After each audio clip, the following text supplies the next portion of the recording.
Hello everyone, this is your friend Naruto Nexus 2.0 and we are back with a new fanfic.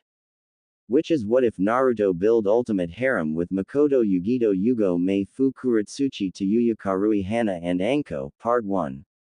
And if you enjoy this fanfic then please press the like button and subscribe to my channel for more fanfic like this. And now let's start the fanfic. Last time on Naruto, Force Unleashed. The first thing about controlling your force power is, Revan paused for dramatic tension as Naruto looked on with an excited expression, meditating. Revan and Galen couldn't help but burst out laughing at Naruto since his face had went from excited to eating dirt at the mention of meditation. Naruto jumped back to his feet as he glared at the laughing pair. I hate you. Present time. 5 hours after Naruto started training with Revan and Galen. Naruto could be seen sitting cross-legged on a smooth gray rock in the middle of the stream in a meditative position. Revan and Galen simply observed from the side. Naruto tried to do as Revan had told him. He slowed down his breathing as he spread out his newfound awareness of the life around him. Steady my breathing and heartbeat. Don't let anything distract me but at the same time remain aware of my surroundings. Stretch out with my awareness and try to sense the force flowing in and around all living things. Naruto chanted in his head as the rocks and pebbles in the stream suddenly started to levitate due to an unknown force. Revan looked on amazed while Galen was gobsmacked. He had taken a week to get that down while normal Padawans took a month of training but Naruto had done it in 5 hours. Naruto, you may open your eyes now. Revan stated simply, and as soon as Naruto opened his eyes, the levitating objects fell back into the stream with soft plops. He sensed Revan's good mood and had seen Galen's shocked face, so he assumed that he had done it correctly. Revan-sensei, what do I have to accomplish next? Naruto asked calmly. Revan noted this may be a side effect of the meditation, as Naruto seemed to be less brash and more composed. That's it for now, Naruto, since it's about time for you to awake. Since you were meditating, your body had experienced the similar effects of a good night's sleep, so you don't have to worry about that. Galen replied instead as the young boy nodded before disappearing from the rock. I can sense greatness in that one, Revan.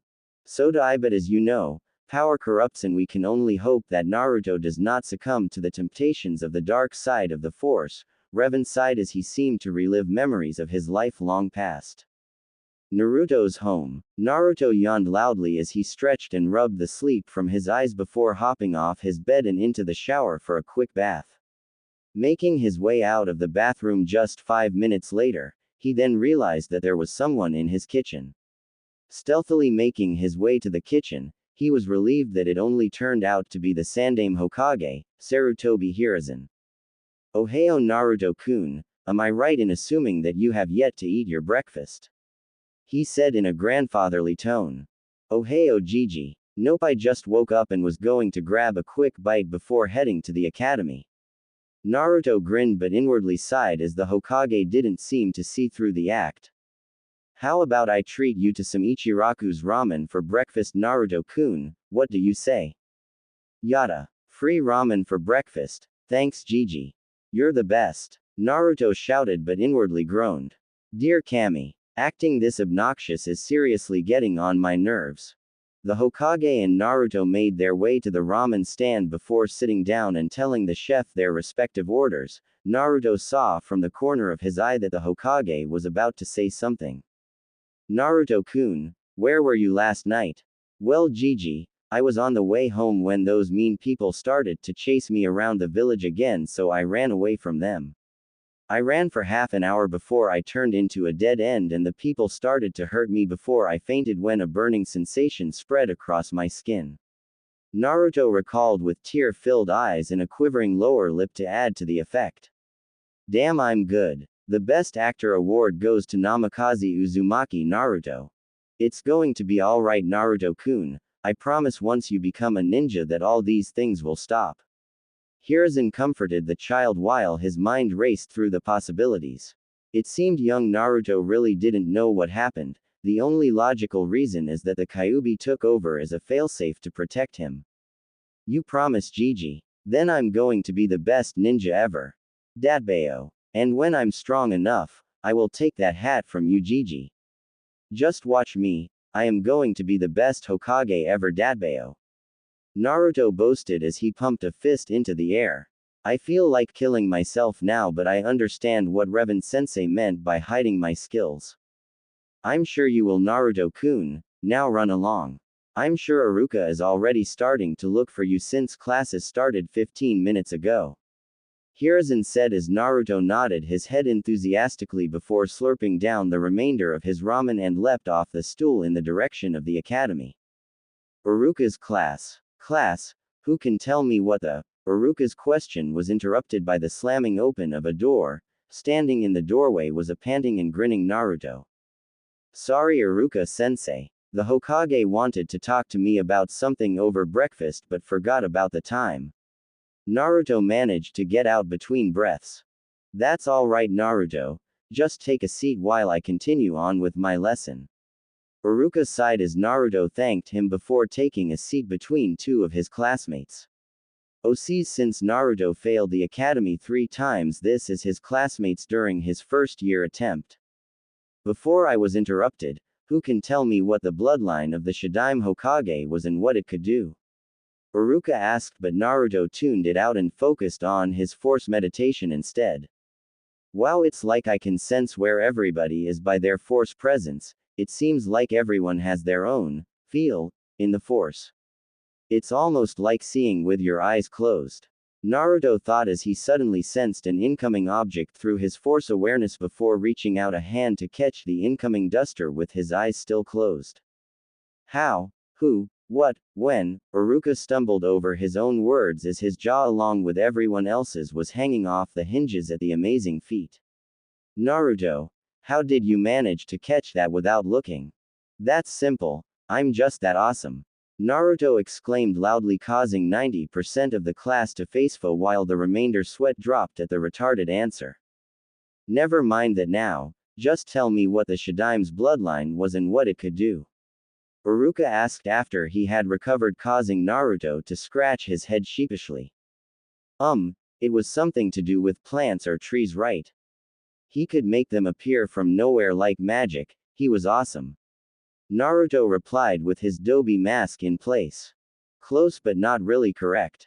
The Shadaime's bloodline was the Mokuden wood release, and it allowed him to grow wood or vines from the ground or even turn parts of his body into wood to attack the enemy. Iruka corrected with a sigh as he continued with the lesson, which Naruto tuned out again but this time meditated with his eyes open. "Ohio Kit," a voice suddenly said, which almost caused Naruto to jump out of his sit before realizing that only one person called him that.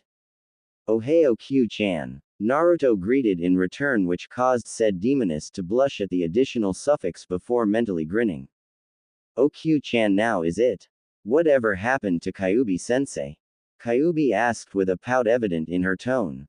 "During training I will refer to you as such, but since we aren't training I don't have to call you that." Naruto replied with a smirk before he remembered something. "Hey Q-chan. Last night I had a strange dream after leaving the mindscape." "Well Kit, did it have to do with us performing lewd acts together?" Kyuubi asked as she snickered when Naruto's face turned so red it started to look like an apple. "No. I was in a forest and met up with these two cloaked figures and they introduced themselves as Darth Revan and Galen Merrick." Naruto was interrupted by sharp gasp from his tenant. "Do you know them, Q-chan?" "Yes I do Kit. Both of them were once the strongest warriors in the universe." Legend claimed that Galen Merrick, also known as Starkiller, was so strong in the force that he managed to drag down a space ship the size of Konoha. Am I right in the proportion? While Darth Revan was the strongest Sith Lord in his time, his control over the Force was unmatched by anyone. Naruto was speechless after hearing that. He had a teacher that could levitate the entire village with his control over the Force. It was then that Naruto made a promise to himself that he would train diligently so he could make his masters proud as well as be a force to be reckoned with. "So what did they want with you, Kit?" Kyuubi suddenly asked. "They said I was the only force-sensitive individual on this planet and they were going to train me to be a continuation of their legacies." Naruto took the stunned silence as shock, so he continued. Revan Sensei and Galen Sensei taught me how to tap into the force by meditating, and I succeeded after 5 hours of continuous practice. It would have been sooner if I used the Kage Bushin no Jutsu, but Revan Sensei told me that there was no shortcuts to real power. Kyuubi damn near fainted when she heard that Naruto completed the meditation exercise just 5 hours after starting and without the aid of his shadow clones. She pondered this new revelation for a moment before she came up with a great plan. Since I am not very adept at using the force and you have 2 legends teaching you about it, I have a plan to maximize your training potential. Kyuubi said as Naruto perked up instantly at the word, training. When you are awake you will train in chakra control exercise as well as taijutsu, since your hand-to-hand is almost non-existent. When you are asleep, you will spend the first 4 hours with me learning about ninjutsu, genjutsu as well as some other ninja and demon skills. The next 4 will be spent with Revan and Galen in controlling the force. Sounds like a great plan, Q-chan, but how am I going to cover up my growth as well as my skills? Well, Kit, why don't you just send a reinforced Kage Bushin to take your place at the academy every day so you can maximize the time for training that you have? Have the Kage Bushin act like the old you as well as have the skills you had before. Kyuubi suggested, which caused Naruto to almost facefo at the simplicity of the answer. Once class had ended, Naruto bolted right out the door of the classroom so he could begin his training as soon as possible. Naruto ran until he found an empty training ground that looked like it has hardly been used by anyone. After a few laps around the training ground to warm up, Naruto asked Kyuubi what he should start on first. Well, Kit, since you have an enormous pool of chakra at your disposal, this would make your chakra control pretty much up, so I would recommend you start on chakra control exercises first. Kyuubi replied as she thought about it some more. The first exercise is tree walking. You have to channel the correct amount of chakra into your foot so you will stick to the surface of the tree. Too much and you will blast off, but too little and your foot will slide off, so it's all a matter of finding the correct amount. Alright, Kyuubi sensei, I'm going to begin training now. Naruto thought as he formed the familiar cross-shaped hand seal and shouted out. Kage Bushin no Jutsu. Several hundred poofs resonated around the training ground as 300 Narutos appeared around him. Naruto looked slightly winded but was otherwise fine. Alright troops, I want 200 of you to work on the tree climbing exercise, and when one of you manages to make it at least halfway up I want you to dispel. The other 100 I want to spar with one another, with your eyes closed so we can get the hang of listening to our force senses. Now get to it, Naruto ordered as his clones snapped off a, "Hi boss," before setting off to their respective tasks, while Naruto himself started with his physical training to build up his muscles. He spent the entire afternoon doing physical exercises, from running laps around the training grounds to sit-ups, push-ups and chin-ups. Eventually the sun started to set and Naruto was completely exhausted. You could see the labored breathing of the young boy as he lay flat down in the middle of the field. With a mental command, Naruto carefully dismissed his clones in groups of 25s every 25 seconds so he wouldn't suffer any backlash. Gathering up his remaining energy, Naruto placed one foot on the trunk of a nearby tree before taking another step up and then another, which was followed by another. Before he knew it, he was at the top of the tree overlooking the entire training ground.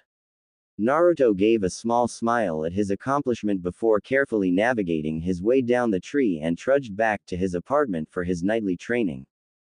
Mindscape. Good job today, Kit. You completely mastered the tree walking exercise in one day. That's something you can be proud of. Now it's time for ninjutsu theory. Kyuubi praised him before getting down to business. Tell me, what are the 5 main chakra natures that your chakra can have an affinity to? Well, sensei, I have seen a bunch of ninjutsu techniques before, so I would say there would be fire, earth and water. I'm not sure what the other 2 natures are though. Naruto said in a depressed tone, thinking he had failed his sensei. No need to be sad, Kit. I don't expect you to know all these things yet. Now you were right for those 3 elements. The other two would be wind and lightning.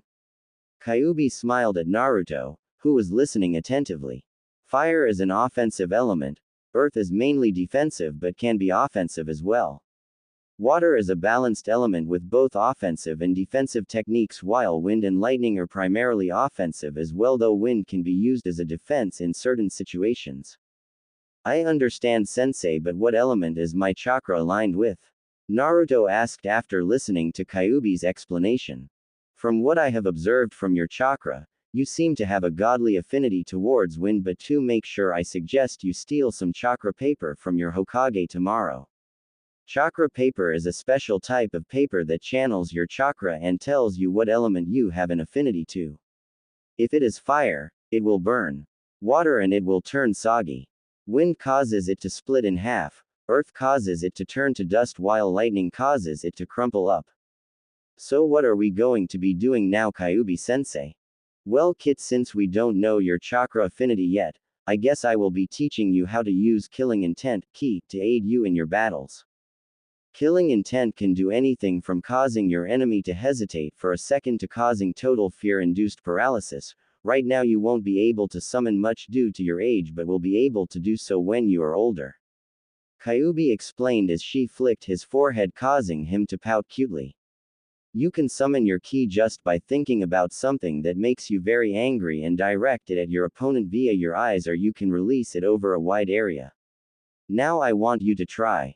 Naruto had no trouble doing so as he remembered all the harsh words, the angry glares, and being kicked out of almost every shop. Kyuubi nodded in approval as she sensed a small dose of ki leaking out from Naruto.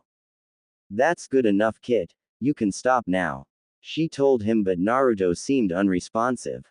Every birthday they come together to chase me, and when they catch me they start to beat me. Why do they do that? Why doesn't anyone stop it? No more. Never again. Next time it happens, I will crush them.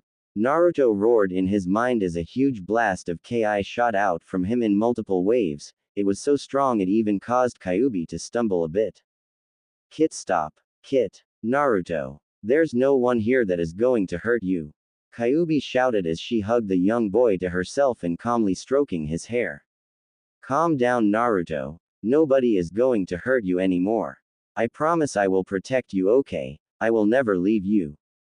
This seemed to work as the killing intent seemed to disappear as Naruto cried into her shoulder as she continued whispering comforting words into his ears until he stopped crying. Arigato, Q-chan. Sorry I let it get out of hand like that. Naruto apologized as he wiped away his remaining tears, causing Kyuubi to give a small smile. It wasn't your fault, Kit. I shouldn't have let you relive those bad memories. I'll spend the rest of the time here teaching you about your mother and father. Come and sit here. Kyuubi motioned for him to sit beside her, and Naruto complied as she began to tell him about his parents. 4 hours later. Remember, Kit, if you have any questions regarding your parents, just ask me and I will answer as best as I can. Now go meet up with your other two teachers. I believe they are expecting you. Kyuubi told him as he nodded and faded away. Naruto appeared in the familiar campsite where the two force users were already sitting there waiting for him. He walked over to them and sat down. Masters, what training do you have for me now? Today's exercise is for you to consciously levitate this rock with your force powers only. Just remember that the force flows through and around everything, including yourself. Learn to harmonize with it and you will be able to bend it to your will. Imagine the rock floating and it will do so. Revan demonstrated as he motioned with just one finger, and a tree trunk the size of Naruto shot off into the forest. You will need to use your whole hand at first. With training comes experience, and then you will be able to perform it like Revan or I can. Galen said as he too levitated a rock the size of an average human with 2 fingers before opening his other palm to show a rock the size of a snail. You will be using this for now. Naruto took the offered rock and sat down in his usual cross-legged position with the rock in his palm. He stared at the rock intently as he tried to imagine the force around it. Half an hour later we find Naruto still in the same position with the rock in his palm. Master, this is impossible. I concentrated like you said, but the damn thing won't budge. Naruto exclaimed in frustration, causing Revan to smirk under his mask. So much like me when I was learning to harness the force as well. He thought before speaking. Nothing is impossible before the force, young Naruto. Be patient and you will have the result you desire. Do not think that this is something that can be done in a snap of your fingers, it takes hard work to get it done. I understand, master. Naruto said as he went back to the task at hand. Okay, imagine the force flowing in and around you like a strong river flow, get the feel of it and learn to move with it. The force is my ally, so I must flow along with it instead of pushing against the current. 2 hours later of repeating the mantra in his head, the rock in his palm seemed to wobble a bit to the left and then to the right before slowly lifting off his palm and into the air. Naruto smiled as both his teachers clapped at his accomplishment. Very good, Naruto. This is the first step for you to become a master of the force. Now I want you to do the same thing you did with the rock to this. Revan gestured to significantly larger rock the size of Naruto himself. Remember how you felt, and that size does not matter in the presence of the force. Naruto licked his lips as he once again submerged his entire self into the flow of the force as he felt it move around his body. He then directed it around the rock as he lifted his arm up slowly. The large rock shifted to the side slowly before hovering at least half a meter of the ground. Naruto panted as he let it drift back down slowly before slumping over from exhaustion. Revan and Galen smiled as Naruto gave them a thumbs up before he fainted. Revan turned towards Galen. He truly is one of a kind, don't you agree, Galen? He asked the younger looking of the two, who simply nodded his head. They sat there in silence as they observed the sleeping child on the ground in front of them. Naruto licked his lips as he once again submerged his entire self into the flow of the force as he felt it move around his body. He then directed it around the rock as he lifted his arm up slowly. The large rock shifted to the side slowly before hovering at least half a meter of the ground. Naruto panted as he let it drift back down slowly before slumping over from exhaustion. Revan and Galen smiled as Naruto gave them a thumbs up before he fainted. Revan turned towards Galen. He truly is one of a kind, don't you agree, Galen? He asked the younger looking of the two, who simply nodded his head. They sat there in silence as they observed the sleeping child on the ground in front of them. 3 years later. Ha ha ha, you'll never catch me. An orange-clad young boy shouted back at the team of masked Anbu members chasing him. Boy, by the orders of the Lord Hokage, we were ordered to bring you to him for painting the entire Hyuga estate neon pink in color. A bear mask Anbu shouted back while snickers could be heard coming from the rest of the squad as they thought it was hilarious that someone managed to prank the all-seeing eyes of the Hyuga clan. Hey, they had it coming for a long time.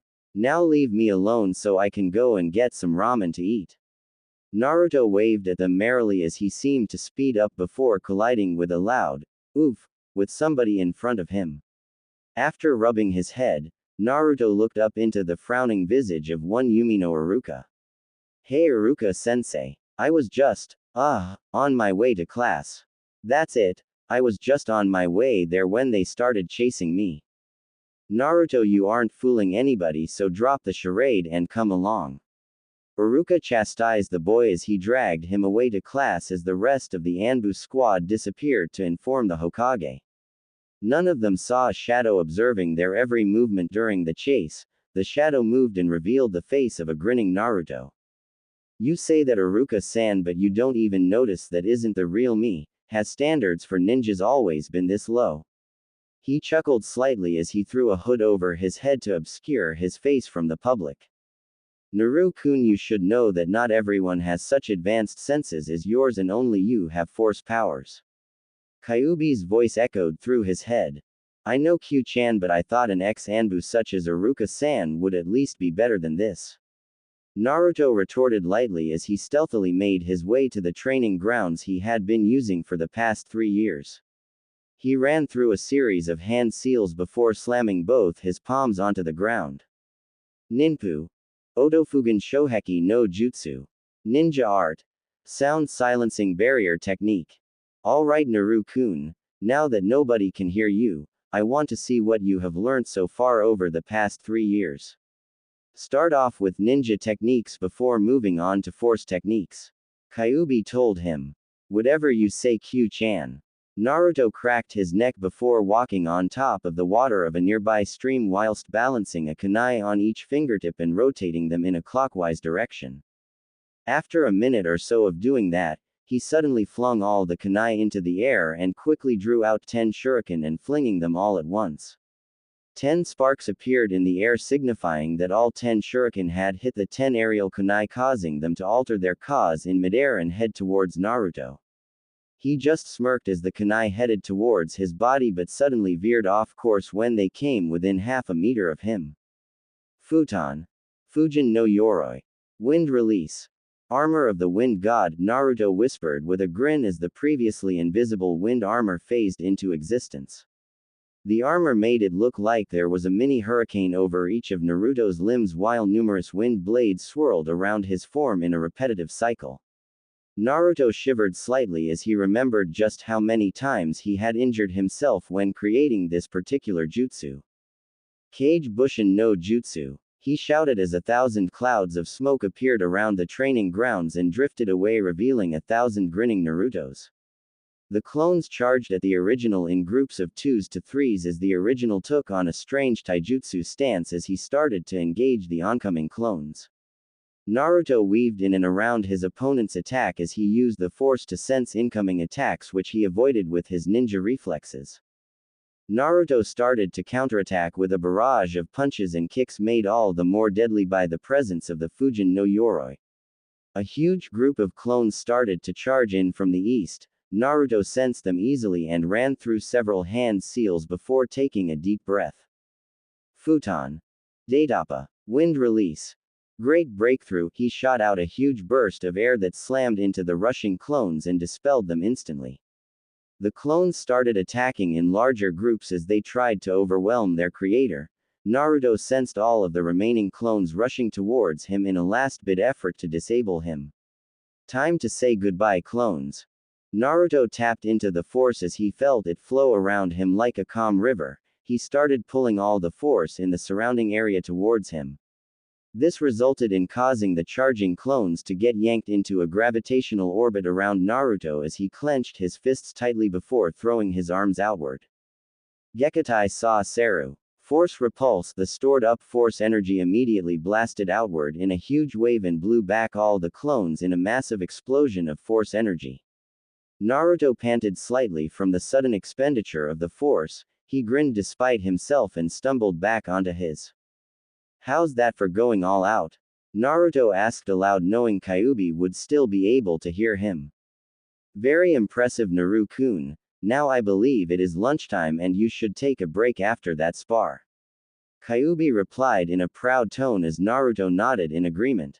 He sprang back onto his feet and steadied himself for a few seconds before walking towards his home so he could cook himself something to eat.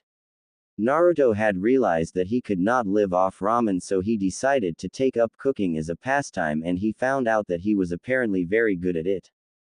After a quiet lunch of rice and fish, Naruto sat down on the floor as he meditated to enter the Force Forest, as he had started to call it. Within the Force Forest. Hello there, young Naruto. I have been waiting for you. Revan smiled behind his mask at the confused look on the boy's face. Why were you waiting for me, Revan-sensei? And where is Galen-sensei? Naruto asked, puzzled. Galen is preoccupied with something. Naruto, during the past 3 years we have trained you in all we know, and as a reward for all your hard work and diligence, we both have something for you. Revan replied, causing Naruto's eyes to widen since he never received any form of present from his masters before. Ah, I sense that Galen is back with your gift. I, on the other hand, have 3 gifts for you. Revan announced as Galen walked into the campsite with something held behind his back. Would you like to go first, Galen? Alright, I believe that you have earned this, Naruto, for giving your all in training. Happy birthday. Galen said as he handed Naruto a cylindrical object with an engraved hilt.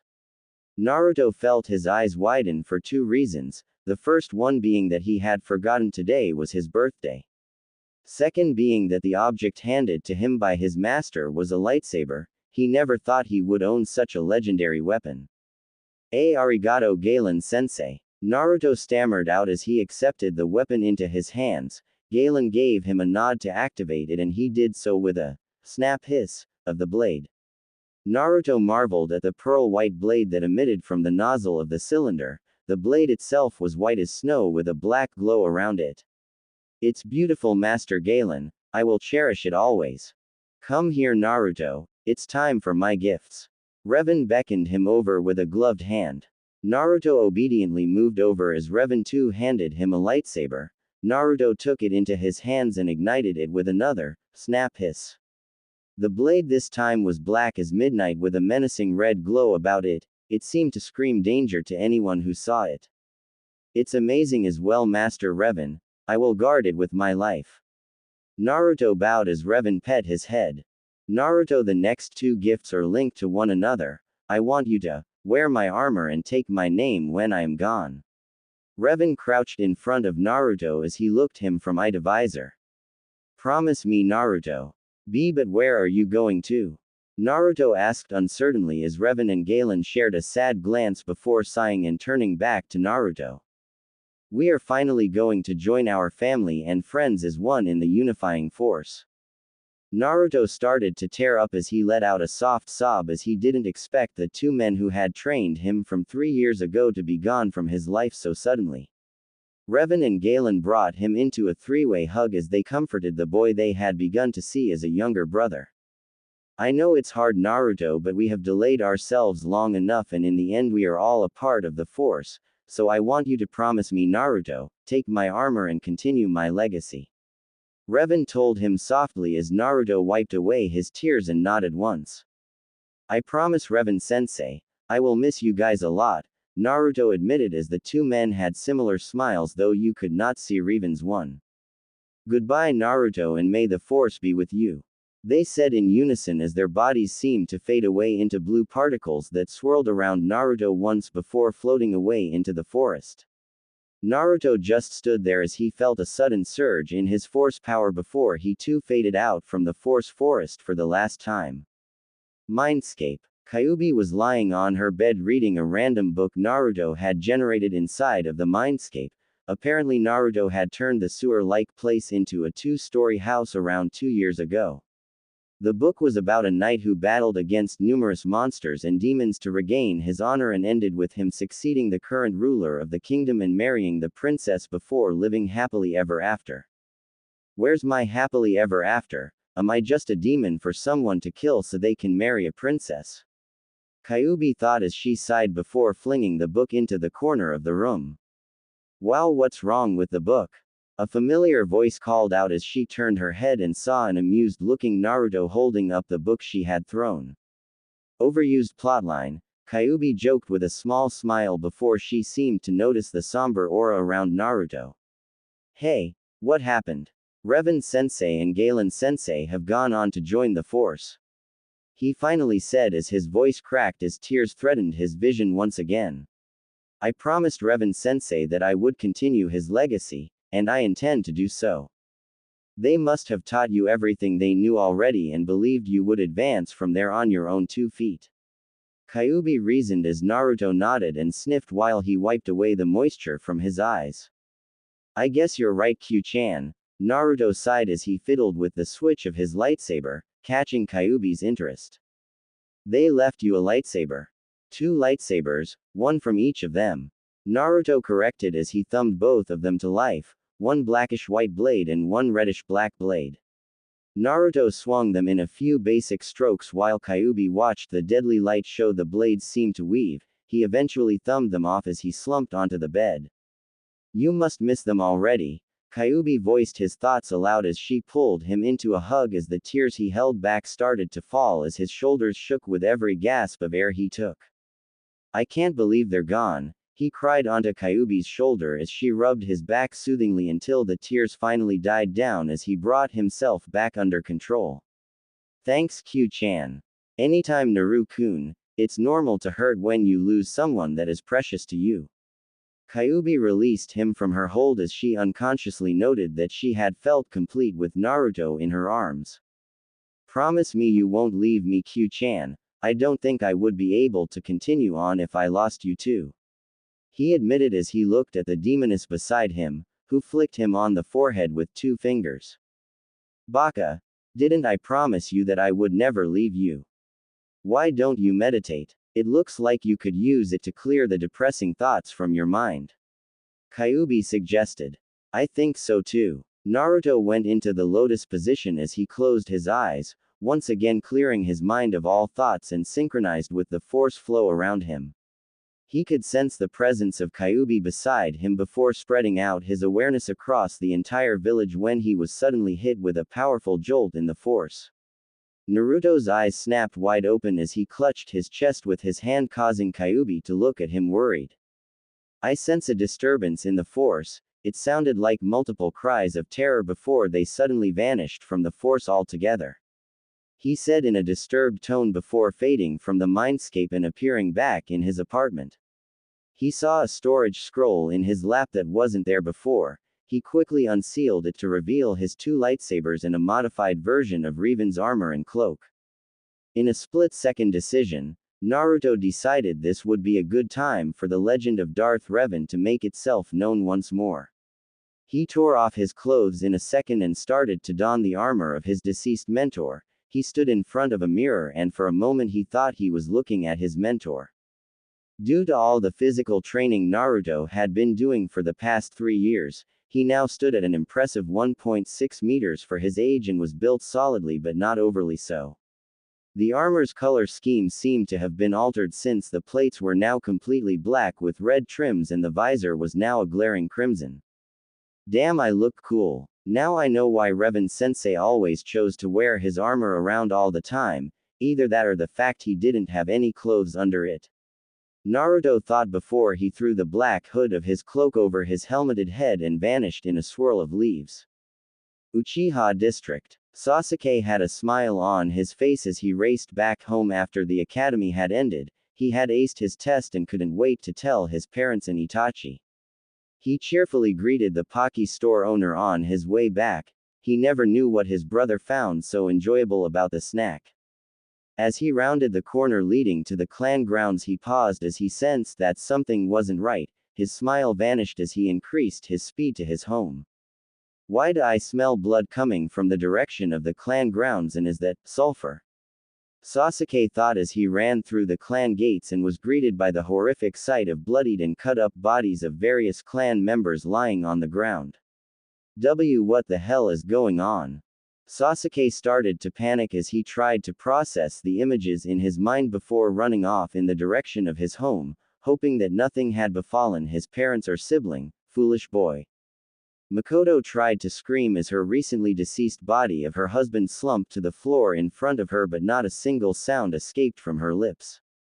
She watched on horrified as she stared into the familiar eyes of her eldest son as he advanced on her with his sword poised to strike. What are you doing, Itachi? Why are you doing this? She finally managed to scream out as Itachi closed his eyes with a sigh and raised his tanto.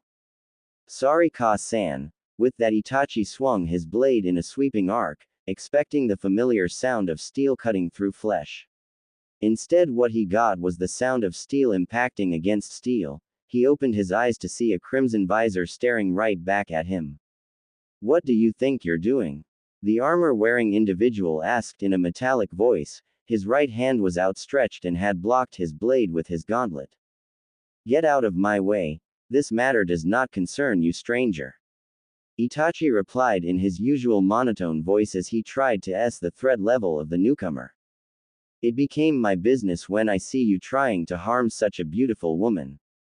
The figure countered lightly as Mikoto felt her cheeks heat up despite the situation. Very well then, I shall just dispose of you and finish the job later.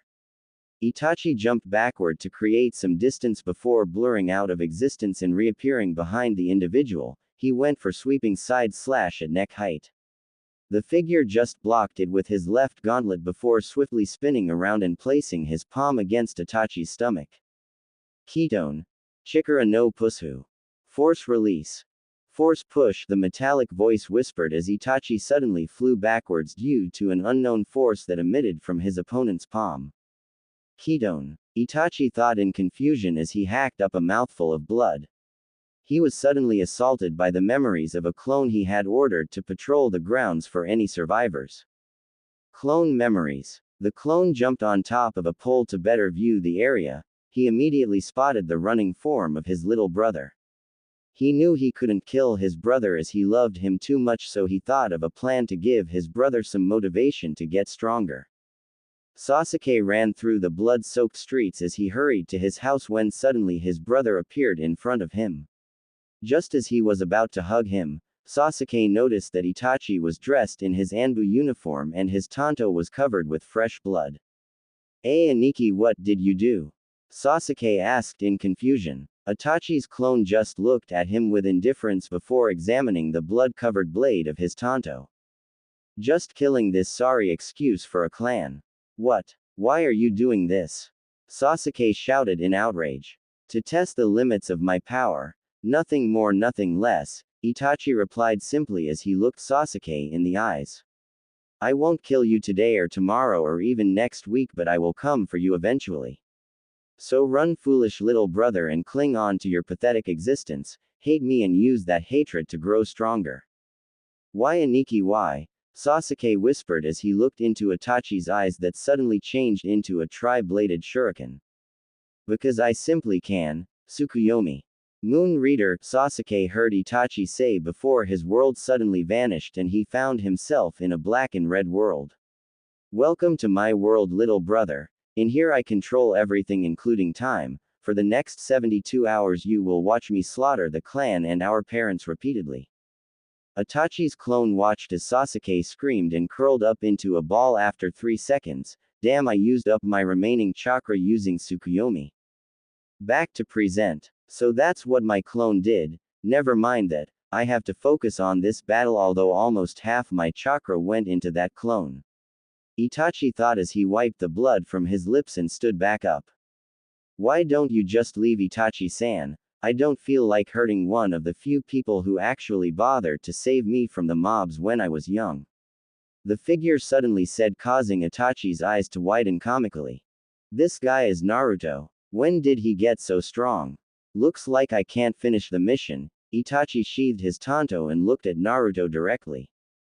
I can sense the Hokage and Anbu coming already, so I guess you win this round, Naruto-kun.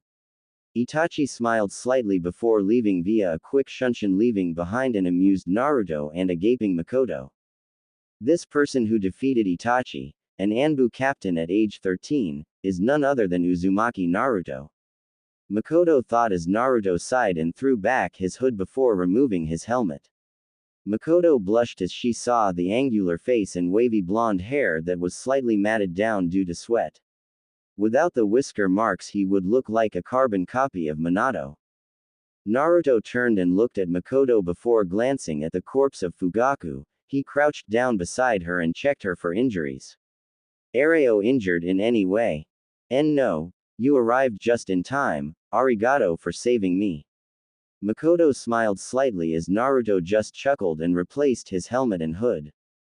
No problem, how could I stand by and watch someone scar this beautiful face? Now I must be off as reinforcements are coming in if they ask who saved you. Naruto looked her in the eye with his crimson visor. Tell them, Darth Revan did. Naruto then vanished into the shadows of the house as Mikoto could still feel the blush on her face at the compliment regarding her beauty. Not a minute later, Hiruzen and 2 full squads of Anbu arrived at the scene. Mikoto-san, what happened here? Hiruzen asked softly as he believed the woman to be traumatized by the death of her husband, but in reality Mikoto had been in an arranged marriage and never really loved Fugaku. Itachi just appeared out of nowhere and started attacking us. He managed to wound Fugaku severely before killing him. He was about to kill me when someone saved me. Mikoto trailed off as she remembered Naruto single-handedly holding off Itachi. Can you describe your savior, and did he tell you his name? Hiruzen asked politely while inwardly thinking. Who would be able to hold off Itachi-kun until we arrived? He wore red-trimmed black armor with a helmet and a cloak with a hood. As for his name, Darth Revan. Mikoto decided to honor her savior's wish to remain unknown. I see. Well, Mikoto-san, I think you would be glad to hear that we found Sasuke still alive. He began, causing Mikoto to brighten up considerably. Unfortunately, I think Itachi got to him and did something to his mind because he kept muttering something about hatred and avenging the clan. Oh no, my poor baby. Please take me to him right now, Hokage-sama. Mikoto cried out but thought about something as well. Since Itachi was fighting Naruto-kun the entire time, that means it was a clone, but that would mean Itachi wasn't at his full strength. Especially since he had just killed the rest of the clan. Wait, Naruto-kun. Where did that come from? With Naruto, Darth Revan. Naruto crouched in the shadow of a nearby tree using a technique he had learned from Kyuubi to mask his chakra presence so people wouldn't be able to sense him easily. He watched as the Anbu escorted a worried-looking Mikoto to the hospital for a checkup as well as to find her son. At least I was fast enough to save her, Naruto thought with a sigh as he leapt away from the scene with a force-enhanced jump. Why did you call her beautiful? Came Kyuubi's question, which caught Naruto off guard and almost caused him to smack face first into the next building. Why the heck did you suddenly ask that? He replied after he saved himself from a humiliating and painful experience. Just answer the question, she snapped, causing Naruto to blink. If he had learned one thing about Kyuubi, it was that she never snapped at him even during training. I was complimenting her. She does look beautiful despite her age. Naruto decided to humor her and answer. And I don't, she said quietly, causing Naruto to gain a look of understanding. Q-chan, are you jealous? He asked in surprise as he never took the red-haired demoness to be the jealous type. No, I was just wondering why you didn't tell me stuff like that. Q-chan, I never said that to you, not because I don't think you aren't beautiful, but because I can't find the words to even begin describing your beauty. Naruto answered honestly, causing her to blush uncontrollably while thanking the gods that she was in the mindscape so Naruto couldn't see it. Ah, thanks Naru-kun. Anytime, Q-chan. A month had passed since the Uchiha massacre. The Sandaime Hokage had put out a notice informing all ninjas to keep a lookout for a person matching Darth Revan's description. However, the ever-elusive Revan kept managing to leave the scene before any ninja forces could arrive. It's as if this Revan character could sense us coming from a mile away, but if that is so, then he has to be an excellent tracker ninja, or the very least an expert Byakugan user. Hiruzen thought as he puffed on his pipe. At any rate, at least he is foiling all this rape, murder and kidnapping attempts from the less savory side of Konoha's population. Hokage-sama, there is a Terumi Mei out here requesting permission to speak with you. She claims it's about something of great importance. His secretary's voice interrupted his thoughts. Send her in. Hiruzen replied before a beautiful teenage girl with long auburn hair walked into his office. He tried his hardest not to let his perverted side surface and coughed to regain some composure. Well, Terumi-san, what could you have to say to me that could be of so much importance? Hokage-sama, I am the current leader of the bloodline rebels in Kiri. Mei bowed slightly and sighed internally at the look of disbelief on the old man's face. I assure you that I am not joking. I was elected leader due to my dual bloodlines. I have the ability to combine my elements into sub-elements, which in my case would be fire and earth to create Yoden, lava release, and fire and water to create Futen, boil release.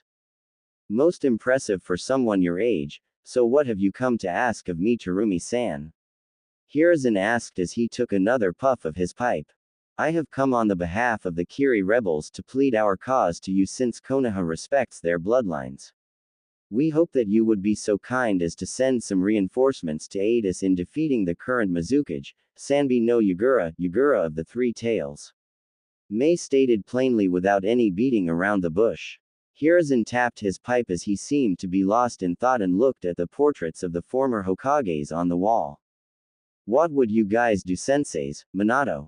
He thought as he turned back to an expectant Mei and sighed heavily, knowing his duty outweighed his conscience. I'm sorry Terumi-san, but for the sake of my village I cannot participate in this conflict. You must see it from my point of view, for if I help you and you still lose, then Kiri would be an enemy to us. Do you understand? Hi. I understand perfectly, Hokage-sama. Mei said softly with disappointment evident in her tone as she turned around and walked out of the office. The Sandame sighed as he shook his head before going back to the paperwork that had suddenly appeared on his desk. Unknown to both of them, there was actually a third party listening in on their conversation. Looks like I'm going on a road trip. I heard that Kiri is nice this time of year. The shadow said as it vanished the next second. Streets of Konoha. Mei sighed dejectedly once again as she walked down the street. She had wasted her precious time coming to Konoha for no reason. The lecherous looks from the male population of the village weren't helping her mood either, and she couldn't threaten them since this wasn't her village. Stupid old monkey, not helping us in the war, not even bothering to check the situation before giving his answer. When we win the war, I'm so not allying with Konoha if he is still their leader. Mei thought to herself, but was startled out of her thoughts when a voice called out to her from an alleyway. Mei turned her head in confusion as she spotted a cloaked figure beckoning to her. She followed him, as she could handle herself if this was a trap.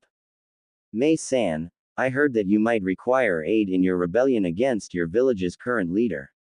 The voice that came out of the cloak had a strange metallic quality to it, but she could recognize it as a male's. I might. What's it to you? Mei asked cautiously. I believe my services would be beneficial in your inter-village conflict. Listen to me before you go criticizing my skills that you do not know of. The figure replied. Isn't better to have someone help you rather than no one at all? Mei seemed to think hard about this before looking into the shadows of the hood. At least show me your face and tell me your name first. Very well, Mei-chan. The voice answered with a hint of mirth to it, causing Mei to flush slightly at the suffix. The figure threw back his cloak to reveal a black helmet with a crimson visor and trims. Mei stared at it fascinated until the figure spoke again. As for my name, you may call me Darth Revan. Darth Revan, Mei repeated as if testing the name on her tongue, before she smirked at him and replied with a wink. Well, Revan-kun, meet me at the gates this evening and we will head to Kiri. Naruto felt the heat rush to his cheeks at her actions before having to stifle a nosebleed that threatened to come out when he saw that she was purposely swaying her hips as she walked away. Nobody can out-flirt Terumi Mei, he. Mei chuckled inwardly as she continued walking away. What a hussy. Kyuubi injected into the situation as Naruto shook his head and sighed. Q-chan, what did I tell you about getting jealous? I am not jealous, damn it. Kyuubi roared in his brain, causing him a slight migraine. Alright, you're not jealous. Sheesh, you didn't have to shout so loud. Naruto groaned in his mind as he held his head slightly, causing Kyuubi to pout in his mind. You started it, you meanie. You know you will always be the most beautiful person to me, Q-chan. Naruto comforted her as the demoness blushed at the statement. Oh, of course I know you, baka. She replied heatedly to cover up her embarrassment, causing Naruto to sniffle and wipe a fake tear from his eye. Naruto just wanted to make Q-chan happy, but Q-chan called Naruto a baka. Naruto thinks Q-chan hates Naruto. Naruto wailed childishly. Baka, get serious. Don't forget you have to meet that lady at the gate in 2 hours' time, so I recommend you get some supplies for your trip. Kyuubi gave him a mental bonk on the head. Itai. Naruto thought as he clutched his head in mock pain. Don't hurt Naruto anymore, Q-chan. Naruto is going to get the supplies because Naruto is a good boy. He couldn't resist the Toby reference. 2 hours later, Mei stood at the gate with her escort. She glanced at the position of the setting sun. Terumi-sama, we should head out soon if we want to make it to Kiri by tomorrow morning. Her escort said as she looked around the village entrance trying to spot someone. There is no rush. I trust that Ao is competent enough to run operations when I am not there. Where is he? Mei added the last part under her own breath. Where's who? The same metallic voice replied from beside her. She turned her head and saw the cloaked individual standing beside her with his head to the side in a cute pose. Terumi-sama, I thought you said that the Hokage didn't send us any aid. The escort asked in confusion at seeing the slightly creepy cloaked figure standing there. This is Darth Revan and he has offered us his aid in dealing with Yugura's forces. Mei introduced Naruto, who just nodded his head slightly in greeting. Is one man going to make that much of a difference in the war? The escort asked in clear disbelief. Mei noticed Naruto made a slight gesture with his hand as he spoke. My skills are enough to turn the tide of this war. Naruto told the escort as the escort seemed to blink a few times before turning around and walking out the village. His skills are enough to turn the tide of the war, so we should head back now to Terumi-sama. The escort seemed to repeat the exact words in a monotone voice, causing Mei to look between the escort and Naruto in confusion. Okay, I give up. What exactly did you do to him? Mei asked after several seconds. Oh, that is simply a. Naruto paused for dramatic tension as Mei leaned in slightly. Secret. Mei damn near face faulted when she heard that. In the end, she just decided to stick with pouting, causing Naruto to chuckle in his metallic tone of Darth Revan. Do you know you look really cute when you pout like that, Mei-chan? He asked with a hidden grin, causing Mei to blush slightly before increasing her pace so she left Naruto behind. He payback's a bitch, Mei-chan. Several hours later. Terumi-sama, I think we should stop and set up camp here for the night since we won't be able to make it the rest of the way by tonight. The escort said as they dropped into a clearing in the middle of a forest. I guess you're right, we will set up the tents here for the night and leave first thing tomorrow morning. Mei stated before looking at Naruto, who was giving off a sheepish aura as he scratched his cloaked head. What is it, Revan-kun? I kind of had forgotten to bring my tent since I haven't traveled this far outside my village before, he replied with a nervous laugh while Mei had a gleam in her eye. Ooh, payback time, she thought with an inward snicker before looking at Naruto. Revan.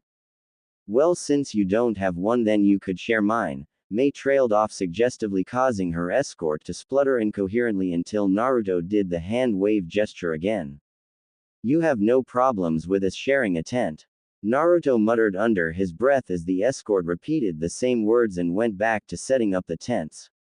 Mei looked on dumbfounded as she watched this exchange since she didn't expect him to actually accept her proposal. Naruto had another unseen grin on his face. Mei-chan, don't we have to get started on our tent?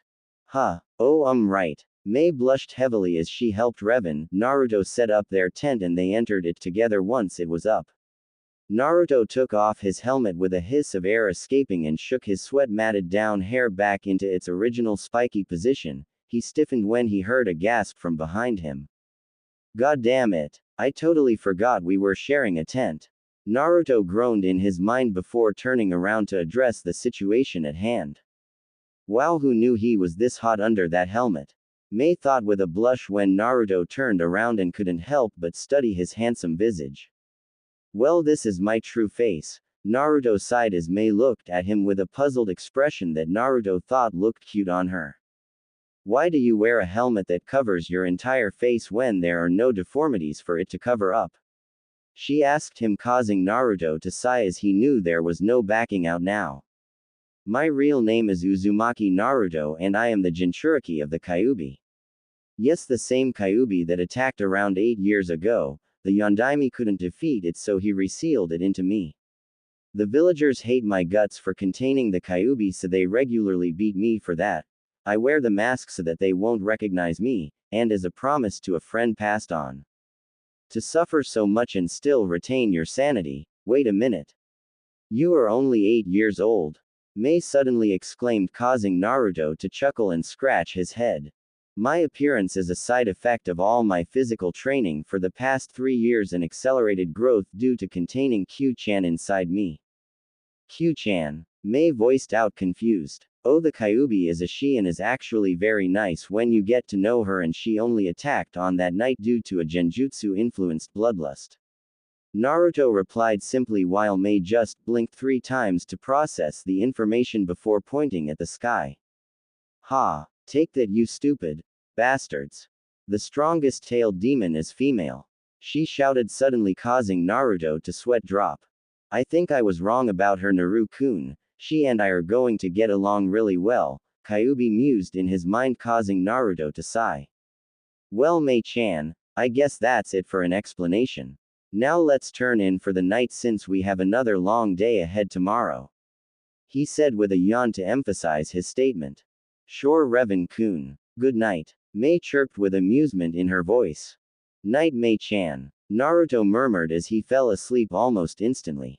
Next morning, sunlight streamed through the small gap in the entrance of the tent, causing both occupants to groan and wake up at the same time.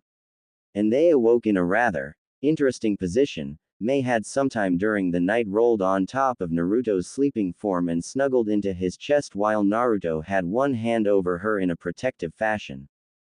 Their other hands were in more interesting circumstances. Mei's right hand had somehow wormed its beneath the waistband of the front of Naruto's pants, while Naruto's right hand was beneath the waistband of the back of Mei's pants. After 3 awkward seconds of looking at their hands then each other, the hands were quickly retracted by their respective owners.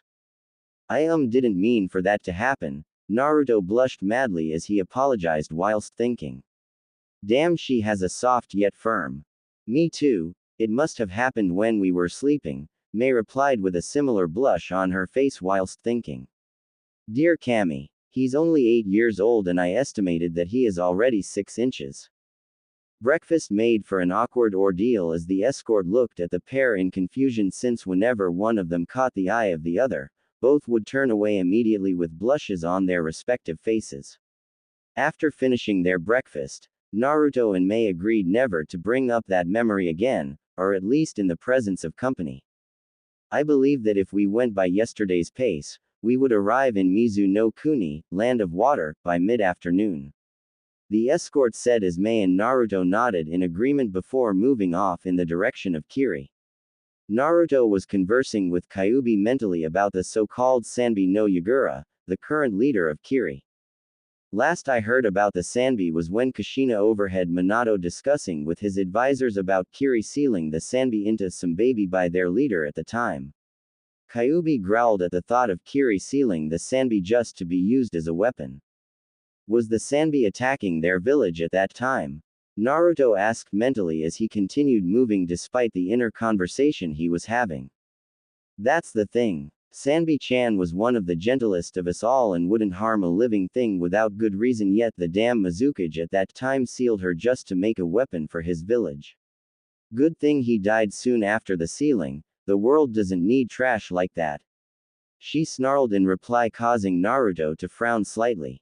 As someone who bears the similar burden of being a Jinchuriki, why did he suddenly start the bloodline purges out of the blue when it was obvious that bloodlines make the village stronger? The thought has been bugging me as well. There are 2 logical answers to that. 1. He has gone completely batshit insane. 2. Which is more likely, that someone is controlling or manipulating his actions. Kyuubi stated as Naruto seemed to believe it as well. Mid-afternoon, the group of 3 had just arrived at the location of the rebel base in Mizu no Kuni. The escort had left to perform other duties while Naruto just followed Mei as she walked towards the command center. She strode in through the swing doors with the aura of a leader around her as the people inside immediately snapped to attention and a man with an eye patch stepped forward. How was things here while I was gone, Ao? Mei asked the man.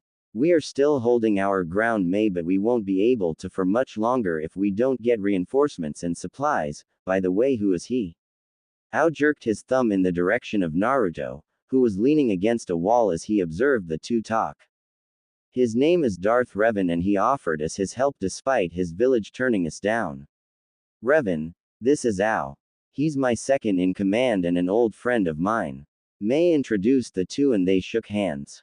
Revan-san, I don't care that you are the only person that came, but just for doing that, you went up a few places in my books. Ao said with a slight grin. Glad to be of service, Ao, but please just call me Revan, the san suffix makes me feel old. Naruto could feel Ao's curiosity increase at this answer, but he kept silent, to which Mei gave an inward sigh of relief. Mei, now that you're back, what are your orders? Ao asked as Mei looked at the tactical map on the mission table. Her eyes scanned the entire map in a minute. You said that one of our main problems is the lack of supplies for our troops, right? Mei looked at Ao for confirmation, to which he nodded yes in reply. Then this will be our next target, Shuryu Mainstream Village. It is situated next to the largest river in Mizu no Kuni and the grounds around it are used for farming. With that, our issue with supplies will be solved. Unfortunately, that piece of real estate is owned by our enemy, so we will have to take it by force. Sounds like my kind of job. Naruto grinned beneath his helmet as he walked over to the map and looked over it as well.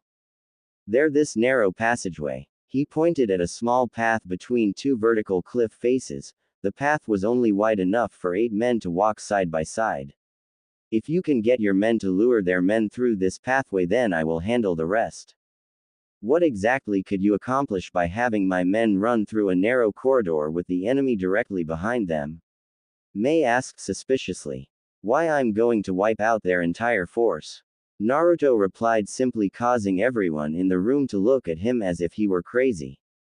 Just trust me, I know what I'm doing. Alright, I'll trust you. Mei said after a few seconds. Ow. I want 3 Junin teams briefed on this mission and tell them to respond to Darth Revan's orders. Are you sure, Mei? Ao asked, but the look Mei had when she looked at him sent a shiver up his spine. Ow. Shut up or I'll kill you. She replied with a sickly sweet smile on her face. Yes, ma'am, I'll go round them up right away. Ao hurried off as he muttered under his breath. What did I say? I'll prove that your trust in me isn't misplaced, Mei-chan. Naruto promised as he and Mei left the room.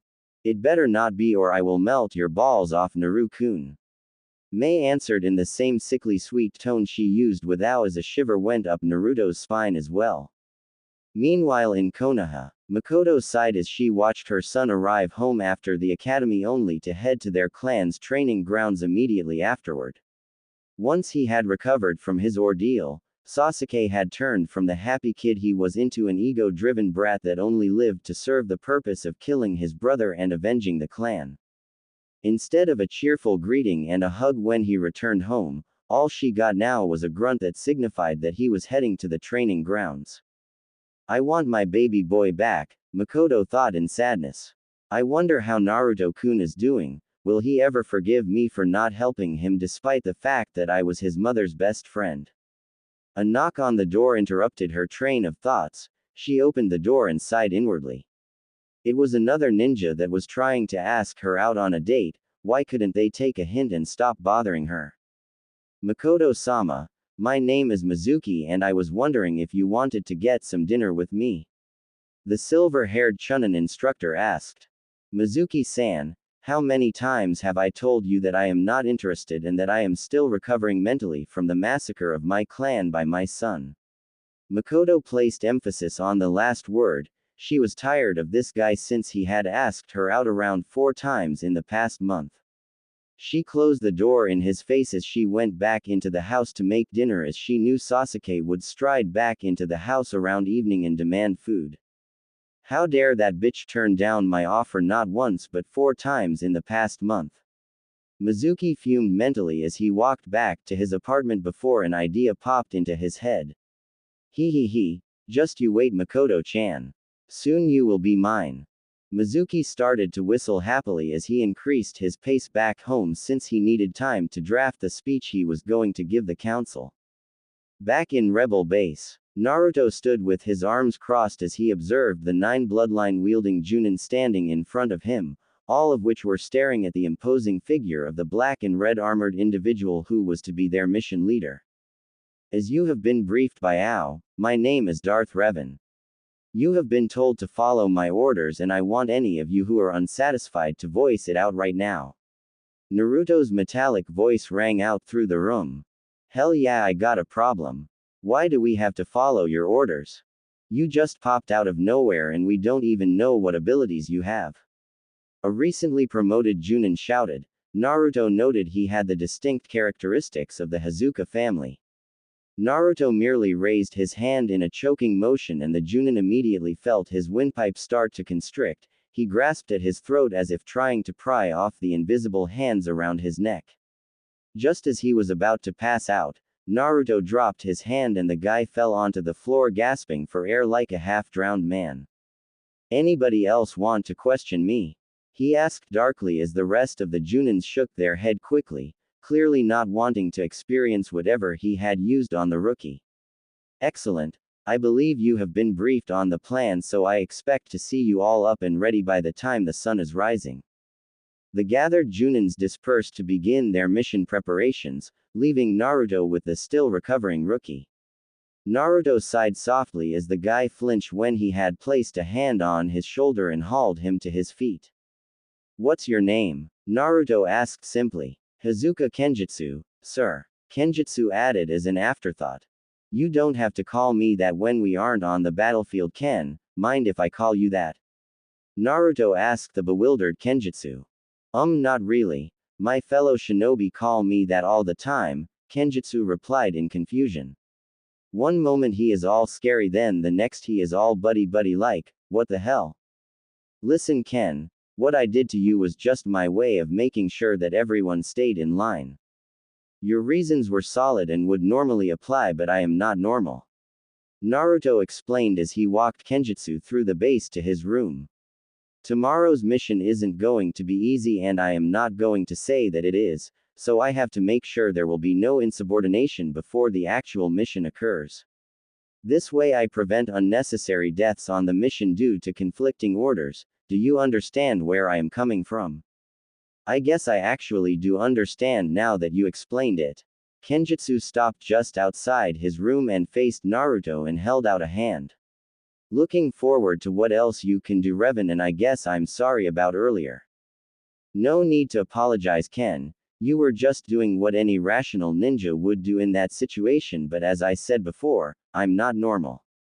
Naruto chuckled as he walked off, leaving an amused Kenjutsu standing in the doorway to his room. "My gut is telling me that he is going to be the one who changes the tide of this war and that he is destined for great things," Kenjutsu whispered as he walked back into his room and locked the door behind and plopped down onto his makeshift bed.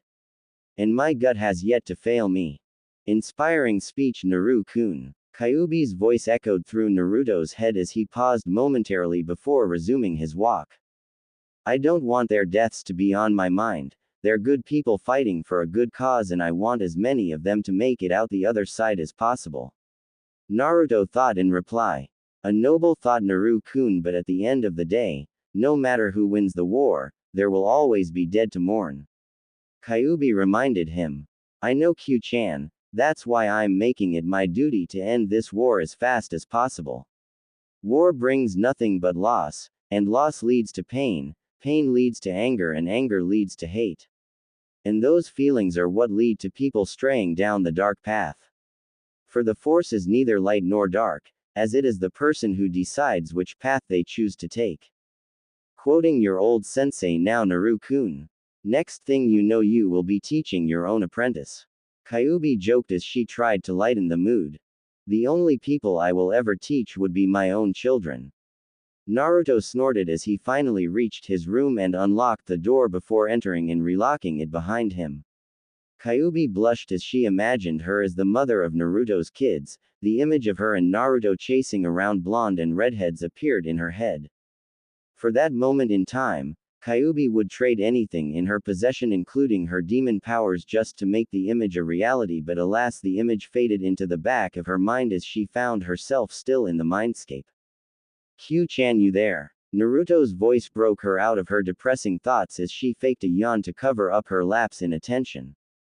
"Sorry, Naru-kun, but I'm feeling tired, so why don't we both get some sleep since you have a mission to lead early tomorrow morning anyway?" "I guess so," Naruto thought as he turned off the light and lay down on his bed. "Night, Q-chan." "Good night, Naru-kun," Kyuubi replied, but still couldn't help but wish that she was curled up next to him instead of within him. Naruto had met up with the 9 Junin assault group at the entrance of the base before the sun had even risen. He looked at each in turn before his gaze landed on Kenjutsu. "All right, team, this will not be your typical mission. We are a group of 10 heading towards an enemy outpost that would most likely have 10 times the amount of men that we do. However, you guys have been briefed on the plan, you just have to concentrate on luring them into the passageway and I'll take it from there. Naruto paused as he looked over the gathered Junin again. I want each one of us to make it out of there in one piece if possible, no stupid heroics or any of that glory bullshit. Understand? Hi Taicho. Captain, they chorused as one, causing Naruto to smile slightly under his helmet. He turned around and vanished in a blur which was quickly followed by 9 other blurs.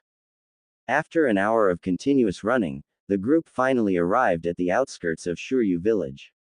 Naruto expanded his force awareness and could sense a rather significant amount of troops in there.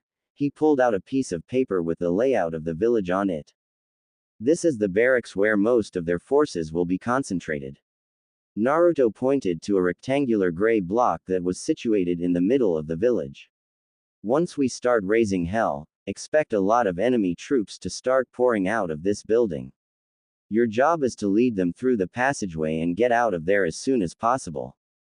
I want 2 Junins to volunteer for straggler duty as we cannot be certain that every enemy leave the village, so once the others have lured out the majority, I want 2 of you to infiltrate the village and take out any remaining enemies in there. Naruto saw Kenjutsu and another Junin raise their hands. Ah Ken, I expected that from you. What's your name? Ryusui Heiase Taicho. Heiase shook Naruto's outstretched hand. My Kekkei Genkei allows me to literally bend water to my will. Interesting ability Heiase. Alright, both you and Ken are on straggler duty. I want both of you to cover each other's flanks, the rest of us will move to assist you once our plan is accomplished. Naruto said and used his hand to signal for them to move out. Kaden. Gukaku no Jutsu. Fire release. Grand fireball technique. Several of the Junins shouted as huge balls of fire slammed into random points of the village as Naruto watched from his perch in a nearby tree. Perhaps I should have reminded them that we want this place in one piece, Naruto mused aloud as he watched a gigantic water dragon smash into a building and collapsing it. As predicted by Naruto, enemy troops started pouring out of the barracks and into the streets. Jutsus, kunais and shurikens were flying through the air as both sides struggled to get the advantage. Suddenly the rebels started to pull back towards the narrow pathway. Upon seeing their enemy fleeing, Yugura's forces roared in victory and began to chase the fleeing rebels through the passage. Guess that's my cue, Naruto thought as he held out both his hands and started to push them together and downwards at the same time. Sweat started to drip down his face as he struggled with some unseen forces and continued to try and push his hands together. The rebels had made it out the other side of the passageway when they heard a loud rumbling sound coming from behind them. They turned around only to see the most amazing thing in their lives. The vertical cliff faces had started to crumble and eventually started an avalanche that buried the entire group of advancing enemy forces. Naruto was panting heavily as he slumped back against the trunk of the tree he was in. He grinned as he saw what he had accomplished. Kenjutsu and Heiase had their jaws hanging off the hinges when they saw their captain bring down 2 cliffs made of solid rock with just some gestures of his hands. What the hell is he? Heiase asked in awe before he was slapped on the back of his head by Kenjutsu. Ouch. What the hell, man? No idea what the hell he is, but I'm just glad he's on our side. Now, in case you have forgotten, we have a job to do. Kenjutsu grinned with his shark-like teeth as he jumped over the fence while drawing his katana at the same time. Heiase sighed before he jumped over the fence as well. He landed on the opposite side and saw Kenjutsu already rushing towards the barracks. Wait for me, you moron! Heiase shouted as he took off after Kenjutsu, who had already decapitated the poor fool who thought it was safe to stick his head out the barracks door.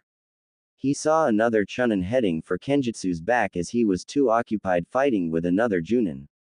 Heiase quickly summoned water from a nearby puddle and launched it in the form of a spear right through the Chunin's chest. A few minutes later, Naruto and the rest of the Junin's sweat dropped in unison when they returned to the village to find Kenjutsu sitting on a pile of dead enemies while sipping from his water bottle. I see you guys handled it perfectly well without our help, Naruto deadpanned as he surveyed the area, a few buildings destroyed by the surprise attack but nothing too serious. He then looked at his team to see if any of them required medical treatment. Kenjutsu and Heiase were fine while the rest only had shallow cuts and slightly singed clothes. Great job guys, looks like we managed to secure a victory without losing any men today. Naruto congratulated them. That's great and all, but mind telling us how you managed to bring down 2 cliffs just by gesturing with your hands? Kenjutsu asked, causing Naruto to blink and look around at the curious faces. It's simple. He waited until the Junins were starting to lean slightly. It's my bloodline. Cue multiple facefaults at the simplistic answer as Kenjutsu jumped back to his feet immediately and pointed a finger at Naruto. You expect me to believe there is a bloodline out there that allows you to do that kind of shit? Yes. Naruto replied, simply causing everyone to sweat drop. Now if you guys are done interrogating me, we have to inform Mei about our victory here. Rebel Command Center. Mei-sama. Mei-sama. We just received a letter from Revan that they had successfully captured Shuryu village without losing any of our own forces while the enemy had lost their entire force stationed there. A Chunin announced after bursting into the command room.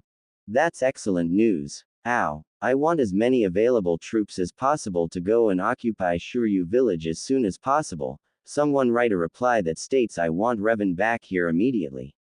Mei shouted out orders as everyone scrambled to comply. I knew I made the right choice in trusting you, Naruto-kun. Hopefully with you helping us we might be able to win this war. She thought to herself. Shuryu village. Naruto read the letter that had arrived seconds ago via carrier Hawk. He turned back to the group of Junin to address them. It has been great working with you guys, sorry, and girl, for this mission, but it looks like I have been recalled to base. Your orders are to remain here until reinforcements arrive to properly secure the village, so I guess I'll see you around.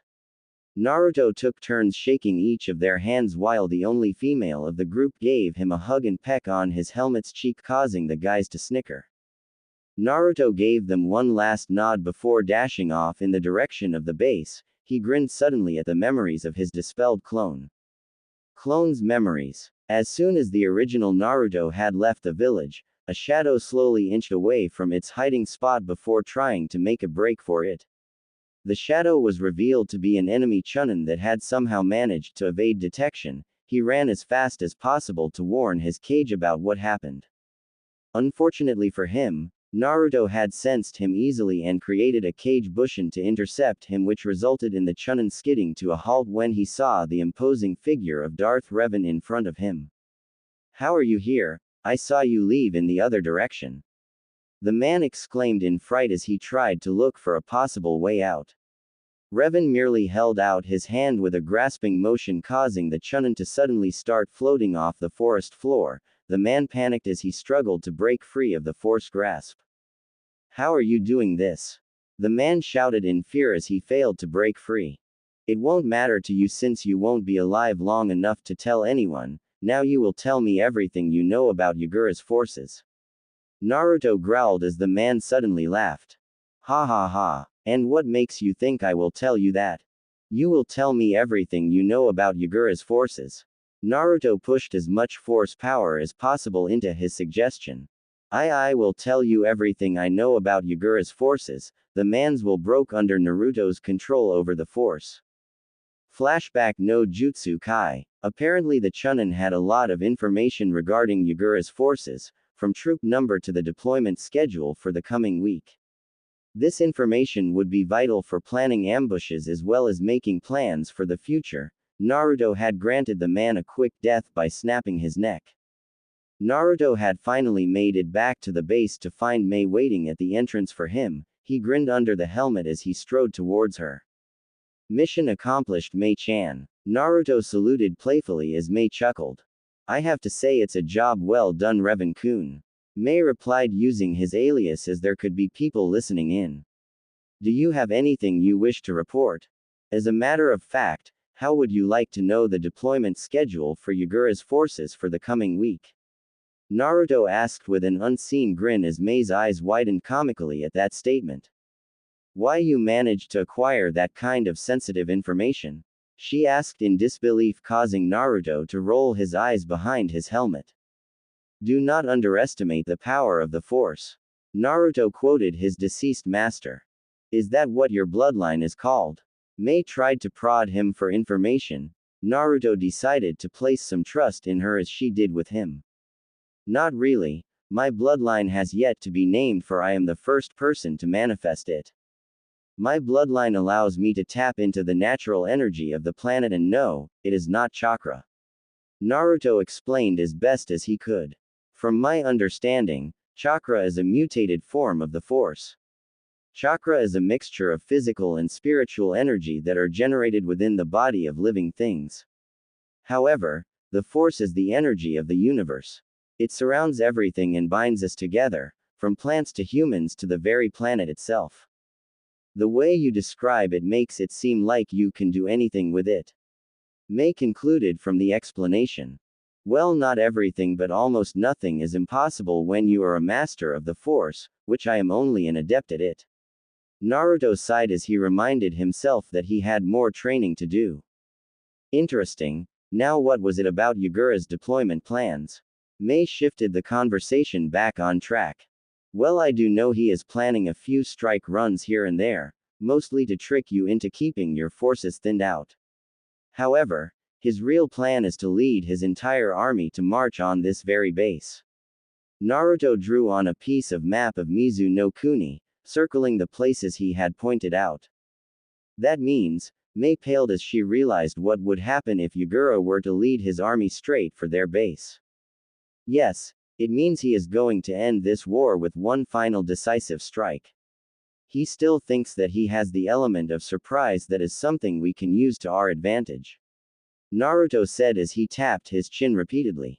Shouldn't I recall all our forces to the base in this case? Mei asked in concern. Definitely not. That would just tip him off that we know what he's planning. Naruto trailed off as he examined the map further. This open plain between the two forces, yes, that would work perfectly. What is it? Do you have a plan? Mei asked as she looked at the map as well. Not only do I have a plan, but this plan is going to turn the tide of this war if not end it. Naruto waved his hands excitedly. Then I expect you to have the details of this so-called plan ironed out by tomorrow, so you can debrief the entire base on what course of action you want us to take. Mei told him. It will be done by tomorrow morning, Mei-chan.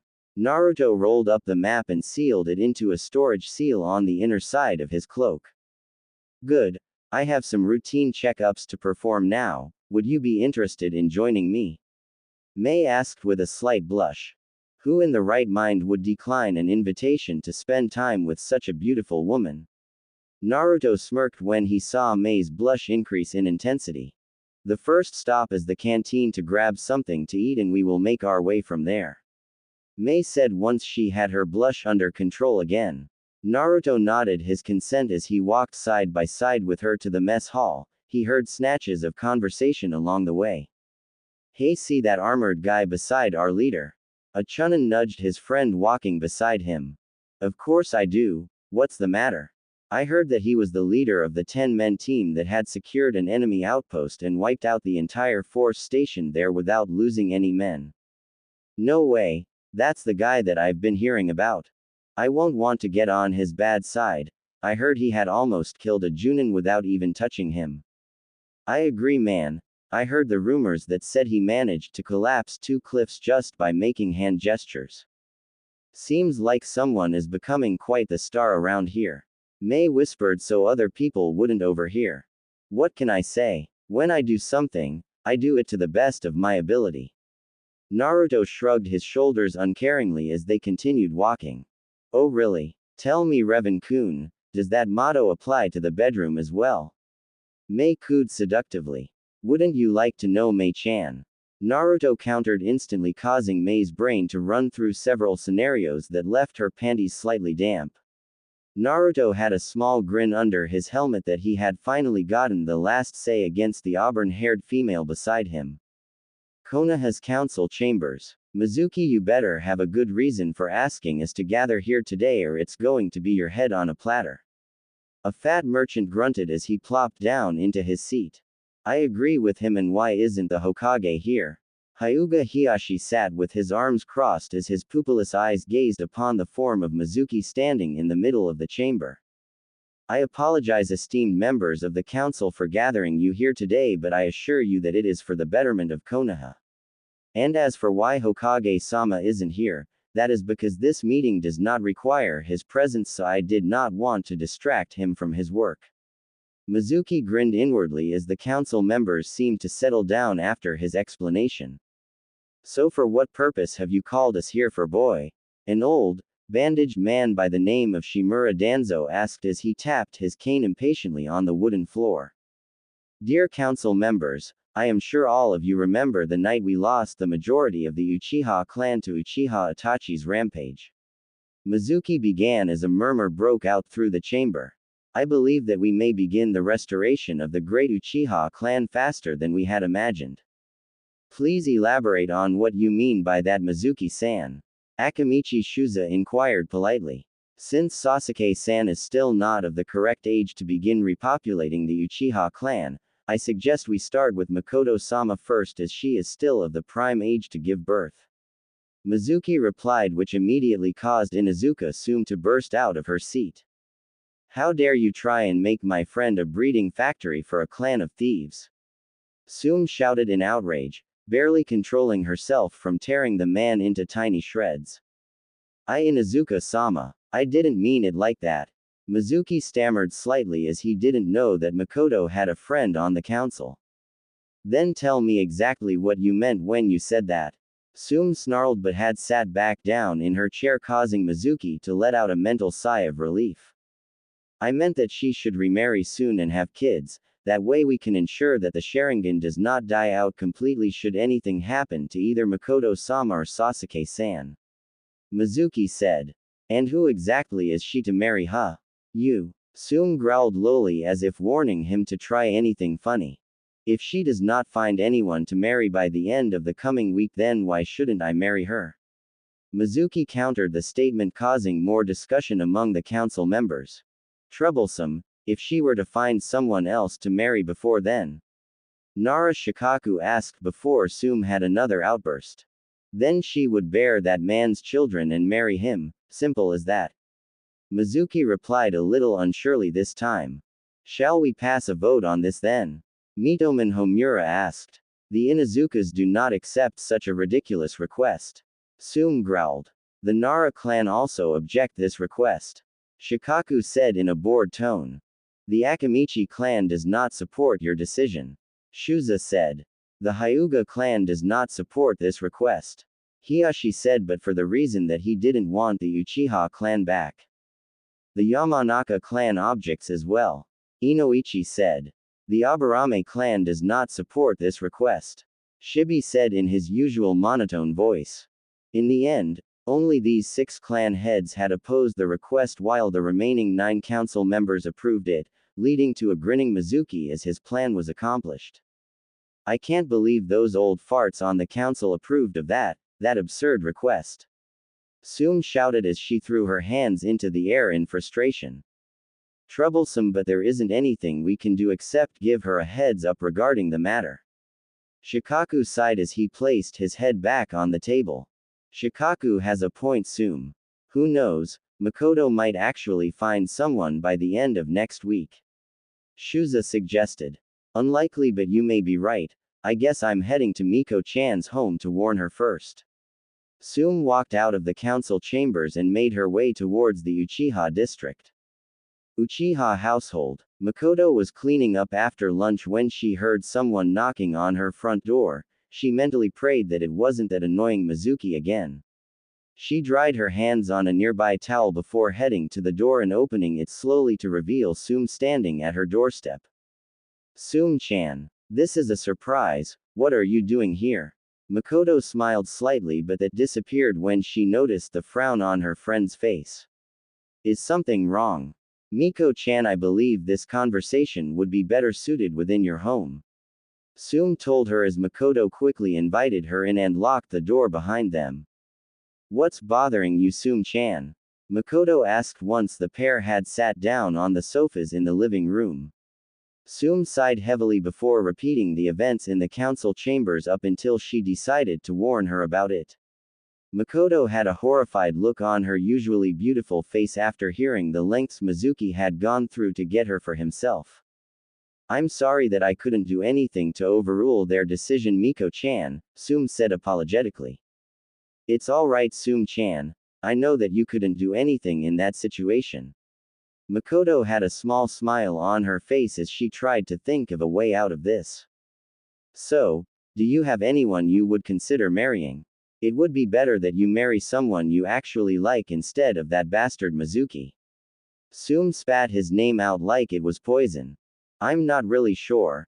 Mikoto trailed off as the image of Naruto in his Darth Revan attire came to mind, causing her to blush.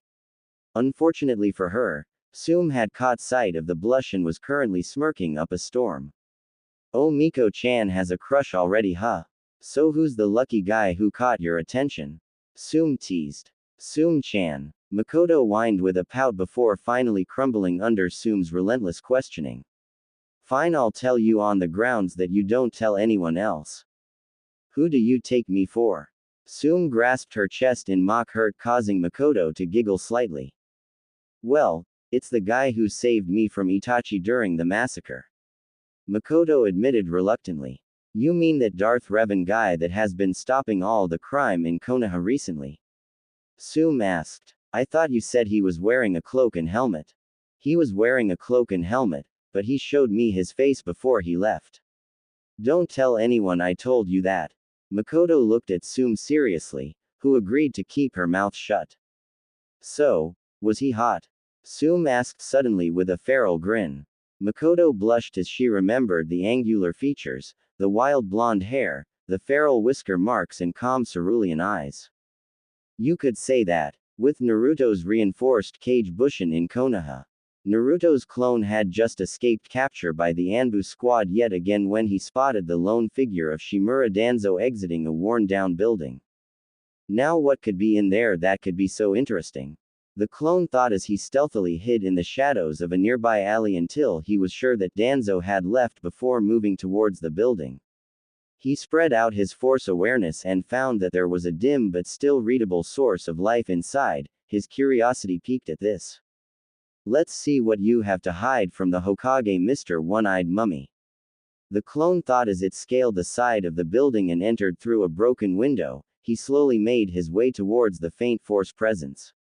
The trail seemed to lead through a pair of titanium doors that were locked securely. The clone smirked slightly. It takes a lot more than a fancy lock and titanium doors to stop this clone. He held out his hands and slowly moved them apart from each other. The steel doors groaned and slowly but surely shifted out of the way, creating a small path that the clone could squeeze through. What the clone found on the other side both shocked and angered him. There lying on a bed was a comatose Uzumaki Kushina. Man, boss won't be happy to hear about this when he dispels me when he gets back. The clone flipped a stray lock of red hair back into place. Damn, when Q-chan said my mom was hot I didn't think she meant drop dead gorgeous. True to what the clone thought, the body of Kushina didn't seem to have aged a day since the day of the Kyuubi's attack. The clone mentally sighed as he flipped through a chart at the base of the bed. Apparently she was in a deep coma caused by the serious extent of her wounds. Even medical ninjutsu couldn't seem to wake her from her comatose state. The boss should be able to do it with his knowledge of the force, the clone mused to itself before looking at Kushina's unmoving body. Sorry, but I won't be able to do anything for the moment, so I'll be leaving you here until the boss returns from his trip to Kiri.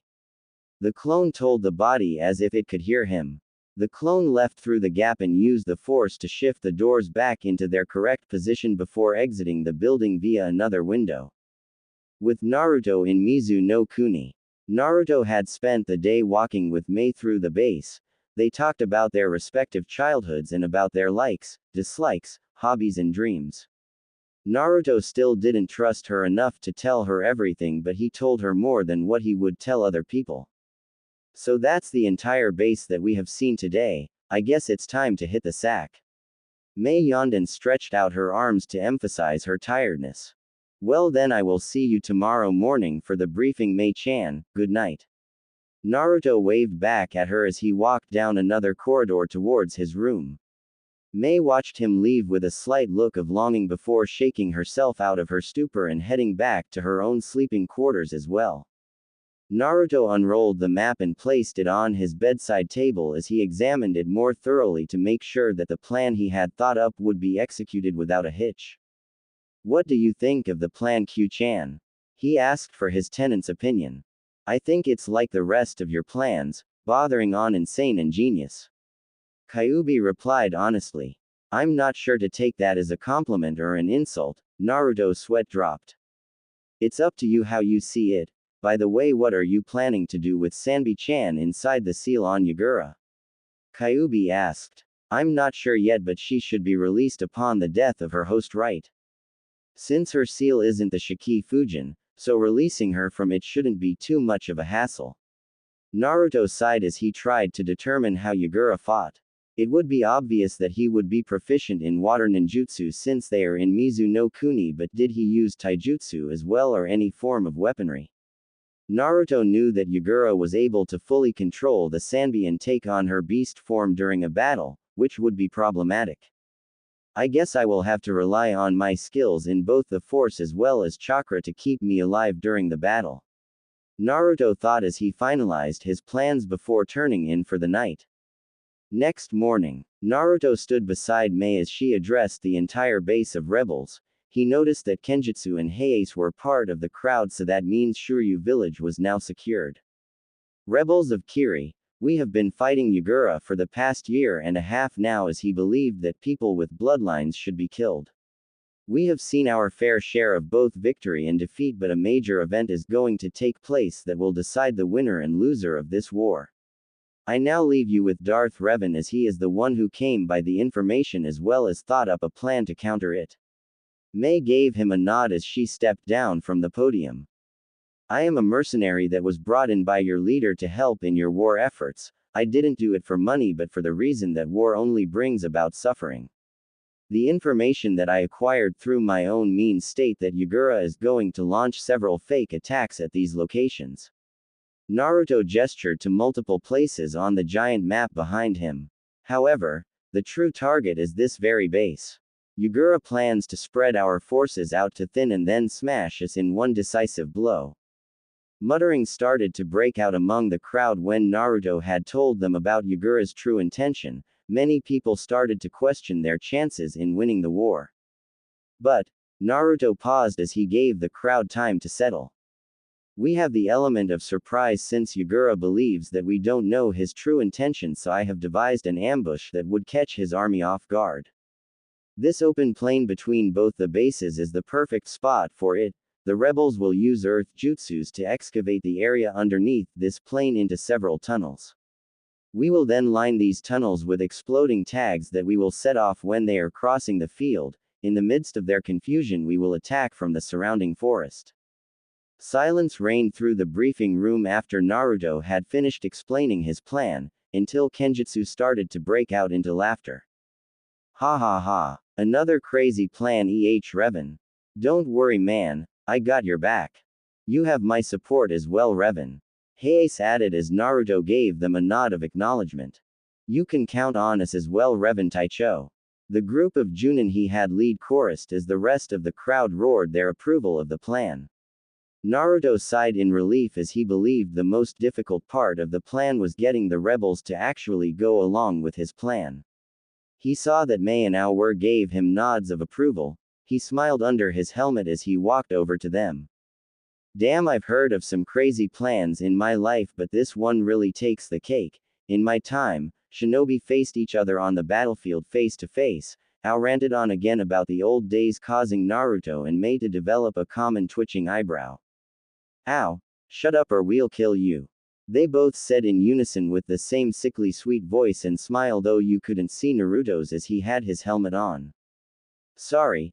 Ao apologized with sweat running down his face and quickly running off while muttering under his breath again. What did I say that time? I hope that the plan goes through smoothly because if it doesn't then the shit will hit the fan so fast you won't even have time to blink. Naruto sighed as Mei gave him a comforting squeeze on his shoulder. I'm sure everything will be fine Naruto-kun, I trust your judgment. She smiled and used his real name to show that she had really meant what she said.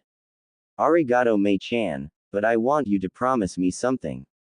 Naruto held her by her shoulders as he depolarized his visor so she could see his eyes. What is it?